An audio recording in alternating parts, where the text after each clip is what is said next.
السلام علیکم ورحمۃ اللہ وبرکاتہ۔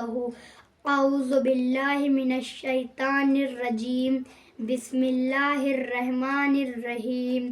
الحمد للہ الذی جعلنا من المتمسکین بولایۃ المولا الکونین اسد اللہ والغالب علی بن ابی طالب۔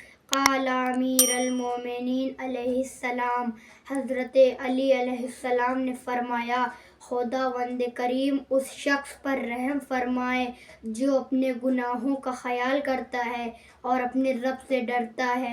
پھر امیر المومنین علیہ السلام نے ارشاد فرمایا، خداوند کریم اس شخص پر رحم فرمائے جس نے نصیحت حاصل کی ہے، گناہوں سے باز رہا ہے اور اپنے عبرت سے فائدہ اٹھایا ہے۔ شکریہ، خدا حافظ۔